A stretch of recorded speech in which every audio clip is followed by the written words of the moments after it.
And welcome, Must Players, to a very intimate episode of our podcast. We're not that close together. No, not just yet.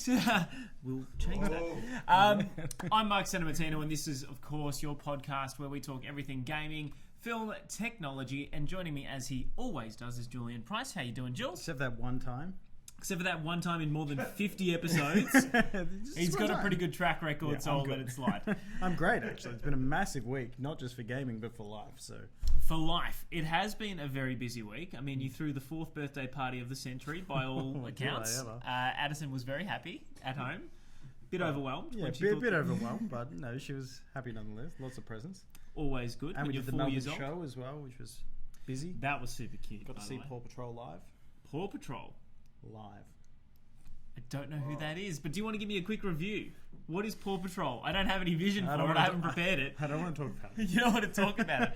All right, well, one thing we do want to talk about is the fact that we are giving away some Aladdin goodness. If you didn't get a chance to watch the live-action remake from Disney earlier this year, it's coming out on Blu-ray very, very shortly. If not, it's already out. You can pick it up now. You can pick it up now. It's right. It's out right now. Just in time for the weekend. Now, Julesy, you did a bit of a competition online. First of all, what was the premise of this competition? So I wanted you guys to tell us your 3 wishes. How very magical. And there were 2 opportunities to win. And we have 2 winners. So we've got 2 prize packs. First of all, what is in each of the prize packs? So we've got, it's like a golden candle holder. We've got a travel bag that's very Arabian Nights. Arabian.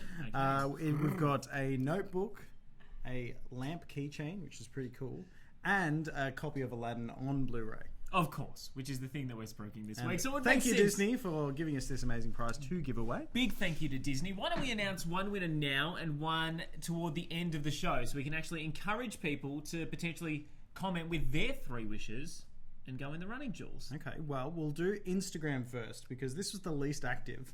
Okay. So I'm sure we've got a winner here. Should I list the wishes first and then give you the winner? Absolutely. Okay. Give us their 3 wishes, and I will make sure to write their name in the comment section. Okay. First wish: worldwide success of all sustainable development goals. Okay. Whoa. That's very Second ambitious. Wish: socks can never get lost in the wash. Oh! That's a massive problem of mine, I swear. Who has ever... When do you lose a sock? Just spin the washing machine around the drum. We've got like 4 different pairs of socks going on. Anyway. Okay. And third wish: bring back zigzag twisties, which I concur. I forgot about zigzag twisties. They're the orange ones.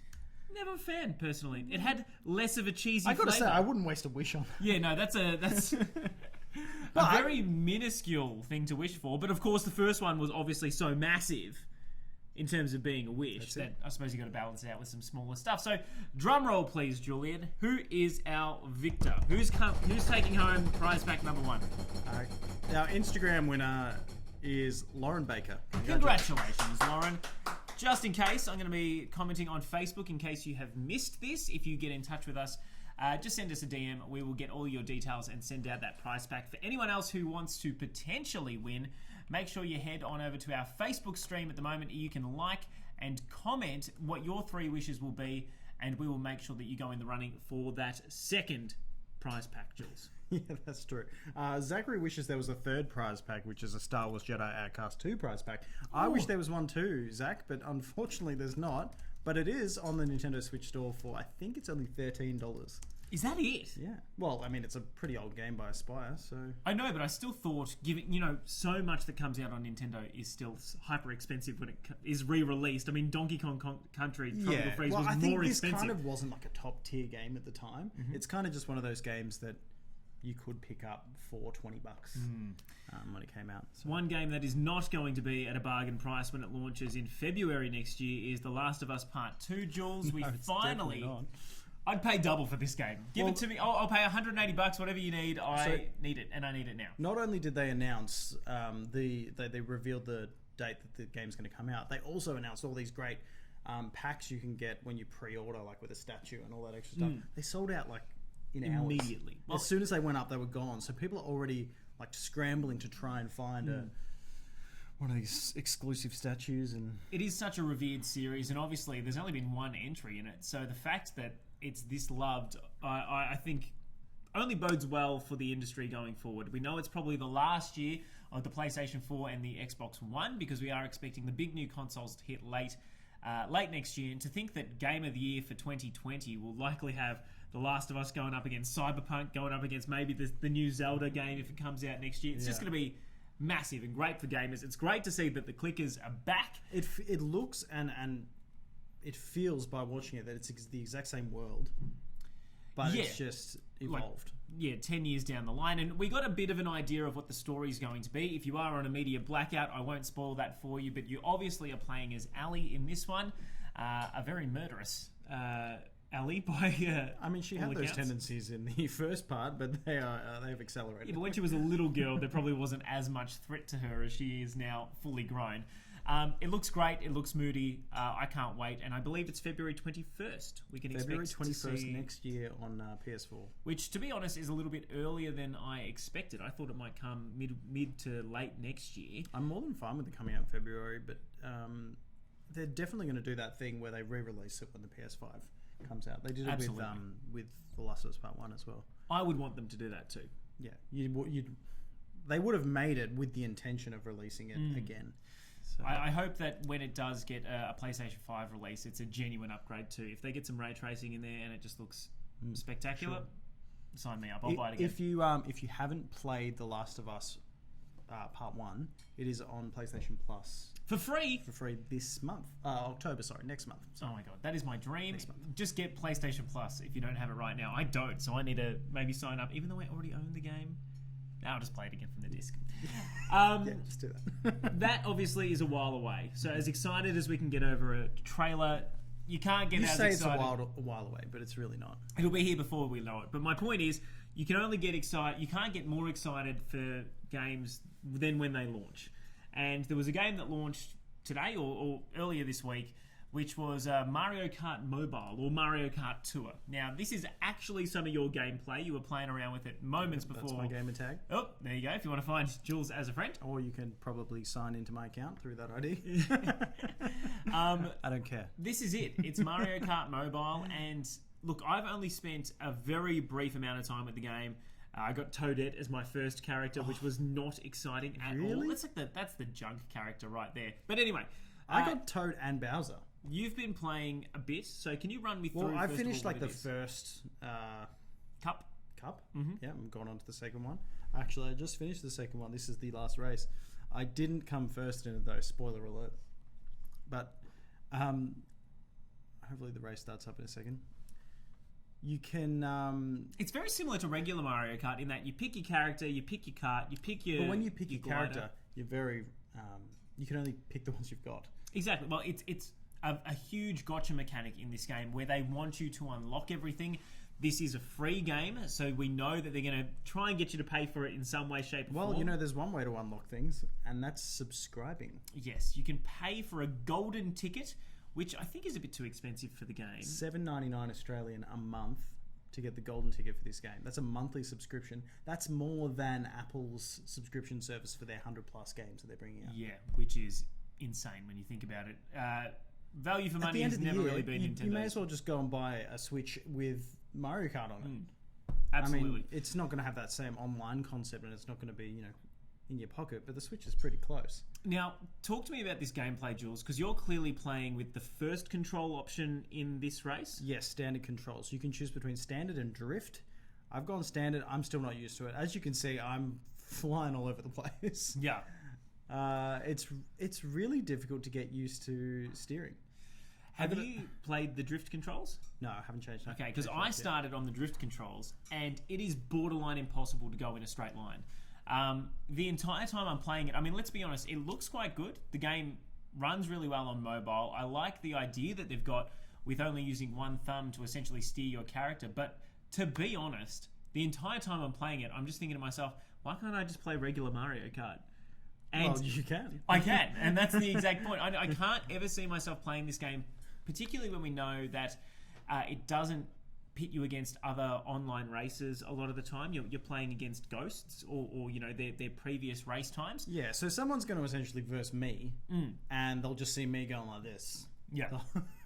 All over the shop. But you're doing better than I am, that's for sure. If you'd seen my races, Well, mate, I've I'm just off the completed track the 8 entire races, time. and I've only come second in that one. Compared to their other mobile games so far, and they are, in my mind, Super Mario Run, Fire Emblem Heroes, as well as the Animal Crossing game. I didn't play the Dr. Mario one at all. This, to me, is the worst of the 4. Well, I kind of disagree. I think this is the better one of... You reckon? Although, I haven't played Fire Emblem. Fire Emblem is a little bit different, but again, it's not trying to be the main game. Whereas I feel like this is trying to mimic it so closely that it just is never going to live up to what Mario Kart actually it's a is. quick fix. If you just want to quickly play something, it's there. But it's definitely not, it's not Mario Kart. Mind you, everything is two laps as well. So the races are relatively quick. If you're just on the train, you can get out and no stress. So what was that, 3 minutes, 60 seconds? Is that what it says? Yeah, which is pretty quick. Adam Pether says he was expecting The Last of Us Part 2 for Christmas 2020, so February is great. So I is agree, the sooner the better. And he also says Toad is, I think it's BS. I can't read. BIS? The BIS. What does that mean, Adam? Run us through, Adam. Let us know what's going on. I'm old. Now, unfortunately, Adam, your brother is not here because he would be chatting to us right now with such excitement and exuberance about this next item of news that we wouldn't know what to do with him, frankly. And it is purely the fact that when Jurassic World returns, so the third installment in what is the second trilogy, effectively, that there's going to be some pretty big names coming back too, Jules. Yeah, not only are big names coming back, but there's no word of if other names are returning. So Laura Dern, Sam Neill, and Jeff Goldblum are going to be back in Jurassic World 3. The original trilogy. It's massive. I think for fans, this is probably what they wanted to see more of, particularly from the start. Obviously, you're not going to have Sam, Neill play the old man on the island, potentially. But it would be great to get these 3 back in some way, shape, or form. I'm amazed that they didn't stagger it out if this was an idea, but I also think it might be a response to the backlash of the second film. Yeah, in that it wasn't particularly well received. It obviously went on quite a weird tangent. So I am interested to see what they do with it, but as you said, we have no confirmation that Chris Pratt is coming back, but obviously you would assume so. I'd be more than happy to not have Chris Pratt if we've got this cast in there. Yeah. So we'll see where it goes. But I'm pretty excited. Do you know the original Jurassic Park came out in 1993? Yeah. I was 2 years old. I was 1, which is pretty insane when you think about it. And the CG back then, when you consider 1993, that T-Rex still looks pretty decent. I think he's been updated. They're not 3D generated graphics. They had a model to T-Rex. Oh, yeah, I know what you're saying, but they still had to be animated in a computer. Oh, I'm sure there's some sort of effects. I don't know. We'll watch the special features and report back. Now, we wanted to do something different for this week's episode, and what we planned on doing was actually spending the entire time chatting about chatting while we were playing the Untitled Goose Game. Now, unfortunately, we've had some technical issues on my part. Sorry, although I did... No, we just didn't... We've never done it before, so we're just trying to work out how. The most frustrating thing is that years ago, I bought an Elgato HD60, which I've never used. It's $200 that has been pretty much wasted. My fiance bought it for me, and she gives me shit about it all the time. She's like, when are you going to use that $250 thing that I bought you? We'll just have to record some gameplay. And unfortunately, it turns out that we need the Elgato HD60S, so I don't have the S version. I've got an idea. To do streaming. Put that one on eBay, and then put the money towards the new one. I think that's what we're going to have to do. You can be like, never used. Yeah, I mean, it's literally never been used. But that is the problem. So we're going to see if we can get that up and running in a couple of weeks, because I think it would be so much fun if it was a little bit more relaxed and we were just playing through a game or even watching a movie or doing something with you guys for you to actually engage with and see some gameplay while we have a chat. But anyway, that's coming in the future. In the meantime, Untitled Goose Game from developers House, who are of course here in Melbourne, which I still haven't grasped that they're in Melbourne. Yeah. That's so good. Obviously, this game has blown up online. The reviews are out. It's been out since Friday. It's number 1 on the Switch store right now. Yeah, so clearly it's selling exceptionally well. Yeah, it's in front of the new Zelda game. So yeah, they've done so well. These indie developers from Melbourne have smashed a Nintendo title. It's quite incredible. I mean, I finished this game already, not the bonus content, but the main storyline. It's quick, but it's so satisfying that ending. Yes, which I won't spoil. No, all up, I think I knocked this out on one flight to Perth. I think it took me less than 3 hours all up. Mind you, I didn't complete every task. I just completed what I needed to get through. And there's a few that I've got to go back and get, obviously, because I'm a completionist. But generally speaking, this game is full of charm. It's so nice to play. The music is really what gets me as well, because it changes when you do certain things. I'll try and turn the music up a little bit so people can hear it at home. But basically, a soft piano comes in anytime you're being a little mischievous, and it's all done just using an algorithm. So there's a lot of the time there's no music at all. But when you're creeping up on the gardener like we see now, or doing something like turning on that sprinkler, which I'm sure this player is about to do eventually, it slowly comes in, and if you're being chased, it really picks up the pace, and it just adds something nice to the game that I personally wasn't expecting from a musical point of view. Yeah, it's really good. I put up 2 minutes of my highlights on our Facebook page and YouTube if you want to have a look. But yeah, it was just really enjoyable, but it was quite challenging at the same time. So that broom in the second area. All right, we don't want to give away too many puzzles, but I think it's break the broom. But the one thing that's it's good and bad about this game is that there's no real danger. No. So someone's going to be coming for you, but you're not going to die, or you know. But I think that's almost the point, because you're a goose. There's no consequences in a goose's life. Absolutely like really, not. Unless you come up against a real asshole of a person who's going to physically assault you. Generally, as a goose, you get away with whatever you want. So that's the best bit about this game. But I think, so basically the way it's structured is you go into an area, and once you reach one of, I think there's 4 areas all up, maybe 5. There's 5. Yeah, 5 areas. And at each area, you get a new to-do list. And basically, there's no explanation as to how you should complete these tasks. You're literally just said, trip over the boy.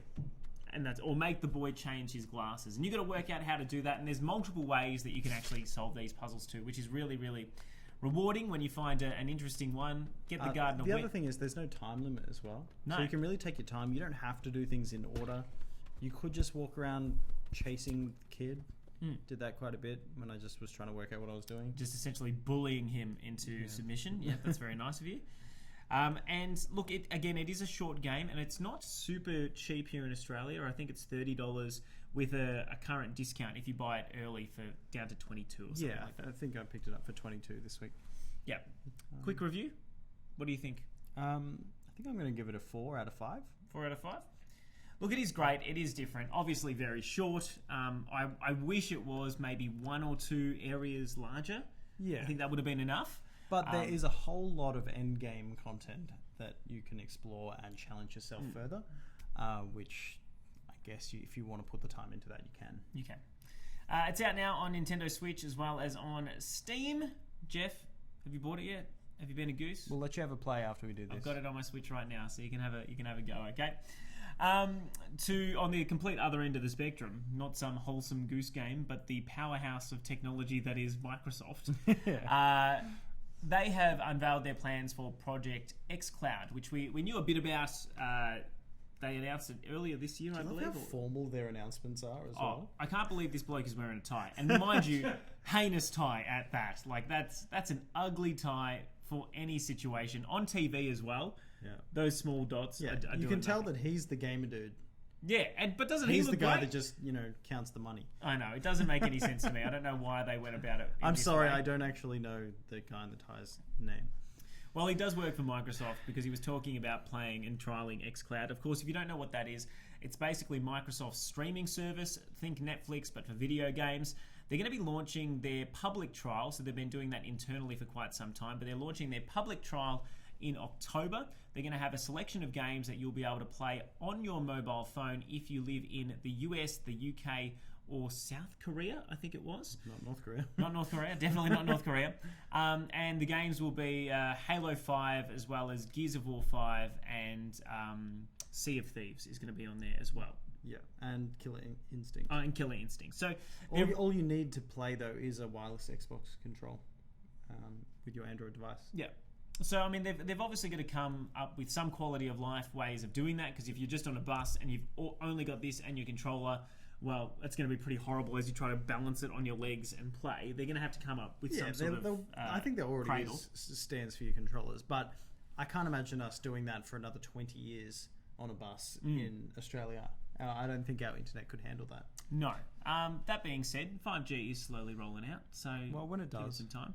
That's what I think. If it doesn't kill us first. Yeah, well, don't get me started on that. There is no scientific evidence that radio waves can actually penetrate, do damage to skin cells. Just ask Australia's. Oh my God, what is the? What are you shaking your head at me like that? Not true. No, it is. Radio waves. Oh, sorry, low frequency radio waves. That's what I meant to say. Low frequency radio waves, which is what the mobile spectrum is, where it sits. Fact checker Jeff Sparrow. That's why he's here. He's the one who keeps us in line with all of this stuff. We're not giving you false information. We're just making sure that we don't defame anybody. But yes, low frequency radio waves have not got the energy inside them to actually damage DNA, which is what our Panzer says, which is the Australian safety regulator on this. 5G is coming. That's all we needed to say. That's all we needed. God damn it, Jeff. Look, it's obviously, we don't know when this trial is going to be coming to Australia. Obviously, it's a while away. Well, it is just a trial, and it's only going to be for a select number of people. You can sign up and hope that you're selected, but that selection process it's a slow drip. It could be a year until you're selected. We don't know when this is going to come out in full, but time will tell. We'll see. Now, you got a little bit of news there, Jules, that I missed in terms of Kevin Feige potentially making a Star Wars before we get on to our last bit of news. He could be making a Star Wars movie. So Kathleen Kennedy's come out and basically agreed that Kevin is a massive Star Wars fan, a diehard fan, and she says it would only make sense for him to produce a Star Wars film. So hopefully that's in the works. A thing. He's done great things with the Marvel Cinematic Universe. I would love to see Episode 9 before I pass judgment on this current Star Wars trilogy, but I personally have liked Episode 7 and 8. It was the ones in between that I really disliked. If you don't like them, just don't watch them. And I don't. But I like them a lot. Not anymore. Anyway, I don't think that he necessarily needs to go there. I think Lucasfilm has enough smart people. Well, they've already locked in... the Game of Thrones directors? Ryan Johnson. Ryan Johnson for another 3 films. I don't really particularly Jon Favreau mind. I think Jon Favreau and The Mandalorian is going to be great launching in November. I think I'd rather just Kevin Feige stick to Marvel. He's got to prove it. No, that's way more complicated than Star Wars, and we need somebody like him to steer that ship. And the last bit of news that we wanted to chat about for today is purely the fact that Mark Zuckerberg is really pushing VR. Of course, we know that Facebook bought the Oculus technology a couple of years ago now, and he has come out and reaffirmed his belief that VR is not just the next big thing in terms of gaming, but in terms of media interfacing in general. And it comes with the news that Facebook Oculus users have spent $100 million on VR content alone, which is pretty incredible for their devices, which is a huge number, which goes for something that's not in the mainstream market. No, and I think it is becoming more and more mainstream. But I definitely would have preferred to have it streamlined through PlayStation or someone else. I feel like the VR market has become so spread out because it hasn't really found a home just yet, whether it be standalone on PC or on a gaming console, that it becomes hard to know which one you want to buy. Yeah. Well, they are releasing things like I would love an Oculus just for this Darth Vader game. When's that coming out? Well, they just Chapter 2 was released just today, I think. Okay. So it's episodic. So that's the thing. Episodic Everything's VR so short. Darth Vader series. Okay. Well, look, he says he thinks it's the future. I'm personally very, very excited for VR. I don't know if you've ever tried to play Resident Evil 7 in VR. I couldn't get through the first room. I genuinely could not get through the first room. That's how terrifying it is. And even recently, when I was hanging out with Telstra, they had this one of the new Oculus Quests. So it's completely wireless. And even though it doesn't have the same processing power, so the visuals aren't as great, I stepped into this little demo where you walk into an elevator, you go up to the top, and then the elevator doors open, and all that there is like a plank, and you're in like the skyline of a city. And so it just plays with your innate fear of heights and this idea that you're going to fall, but it forces you to step out. And even though you can see underneath, this little gap in the device, you can see the actual ground. It's just so hard to get yourself to step out. So clearly, it has an ability to trigger an emotional response, which is what media has been trying to do since its inception. And it has the ability to do that so naturally. I just wish more content comes for it, but if they're selling $100 million worth, you would hope that that's not far away, Julesy. Well, I can only imagine the numbers only going to go up. Just quickly, Ben Bremer has an Oculus. Does he? And he says he has the Vader game. You're kidding me? And he hasn't even played it yet. That makes no sense for our biggest Star Wars fan at Channel 9 News. Benny. He needs to lift. Come on, Ben. Play it for us and you can give us your review next week. Hopefully we can play it on the show one day, because that would be fantastic, I think, to introduce a bit of gameplay. Weren't able to do it for you this week. Again, apologies for the delay. We had a couple of things on last night that meant we had to push it back to today. Hopefully we get the whole band back together next week, Jules. Yep, and it looks like we'll probably be doing Thursdays from now. Yeah, I hope that's okay with everyone. I know we've been doing Wednesdays all year, but unfortunately, Fish needs to start playing rugby on a Wednesday night. How selfish of him. That's fine. We love him anyway. Thank you again for watching. Bob, before we go... Whoa! My God, how dare I? Yes. We've got another prize pack to give Another away. prize pack winner.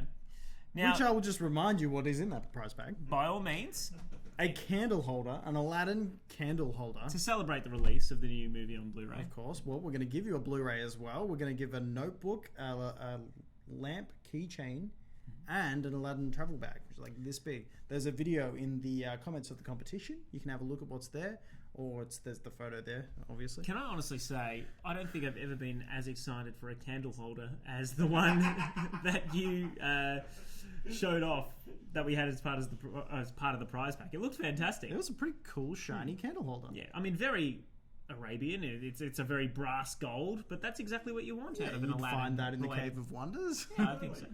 No, I think it looks great. And Jules, We do have a I'll winner. give you another drum roll. Do you want to tell us who our second winner is? This is our Facebook winner. What were his wishes Alrighty. first? It's a him. It's a him. I can reveal His that. first wish was to have the full Dragon Ball Z Tarzo collection. Excellent. That's a great wish. That's a fantastic wish. The second wish is for Monster Energy to have the same health benefits as water, Oh, excellent wish.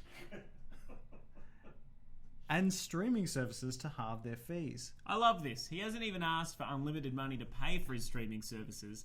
He just wants them And a that's fraction going to cheaper. benefit everyone. I know. That's like a world peace right there. That's more. Anyway, well, thank you, Sean Heckenberg. Congratulations, Sean. You are our second Aladdin prize pack winner. Thank you again for watching our show, if you do, or for at least getting involved in our competition. We've got another one coming up in a couple of weeks' time. Details to be revealed. Yes, we shall do that very, very shortly. Of course, if you like the show, make sure to follow us on Facebook, Twitter, and Instagram. We do not have a Snapchat because who cares? We're also on YouTube and Twitch, and we broadcast this every week. I'm going to say, not every Wednesday night, every week at 8 o'clock, which we think from now on is going to be a Thursday. Let us confirm. Yes, thanks for sticking with us. Oh, and just a quick side note, we cracked 500 likes this week on our Facebook page, so thank you for supporting us. The must-play juggernaut is growing. Just you wait, world. We're coming for you. We're coming for you. Well, look, thank you again for watching, everyone, and have an excellent week. Let us know what you're playing in the comments. We would love to get a review from you next week. Good night.